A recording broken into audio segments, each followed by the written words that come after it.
முதல் கேள்வி, பயன்பாட்டு வேதியியல்ல பல்களில் உள்ள சேர்மம் எது? Calcium phosphate. பற்களில் உள்ள சேர்மம் எது? Calcium phosphate.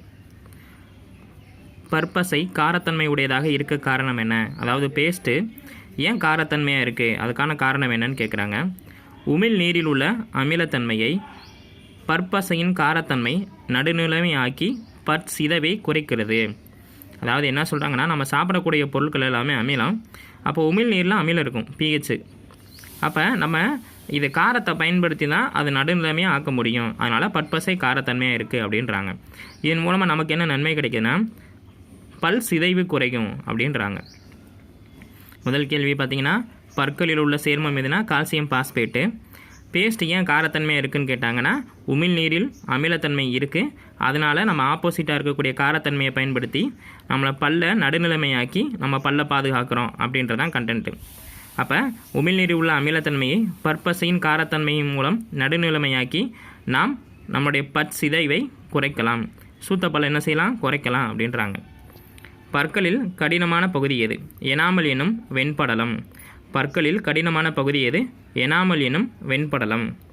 கடின நீரை மென்னீராக்க பயன்படுவது எது?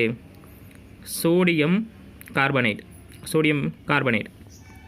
சலவை சோடா. Na2CO3 சோடியம் கார்பனேட்டு கடின நீரை மென்னீராக்க பயன்படுத்துவது. வேதி பிணைப்பு என்பது என்ன? அணுக்களிடையே காணப்படும் கவர்ச்சி விசை தான் வேதி பிணைப்பு. அணுனா என்னென்னா உலகத்திலேயே மிகச்சிறிய ஒரு அமைப்பு. அப்போ வேதி பிணைப்பு என்பது அந்த அணுக்களுக்கிடையே காணப்படும் கவர்ச்சி விசை தான் வேதி பிணைப்புன்றாங்க. கடின நீரை மென்னீராக்க பயன்படுவது எதுன்னு கேட்டாங்கன்னா சலவை சோடா, Na2CO3. பற்பசைகளில் கனமான பகுதி எது? எனாமல் என அழைக்கப்படும் வெண்படலம். இந்த எனாமல் தான் பற்களை மிக கடினமாக மாற்றுது. ஏன் அப்படின்னா, அப்படி கடினமாக மாற்றினாதான் நாம் உண்ணக்கூடிய உணவுகளை வெட்டி சிதைக்கவும் செரிமான கோளாறுகள் ஏற்படாமல் தவிர்க்கவும் இது பயன்படுது. ரொம்ப முக்கியமானது பற்பசை.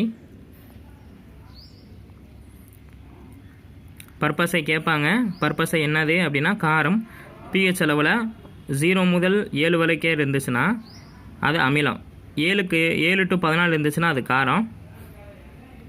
அடுத்து பாருங்கள், பற்பசைகளில் காரத்தன்மை உடையதாக இருப்பது முக்கியமான காரணம் என்னன்னு ஏற்கனவே சொல்லிட்டேன்.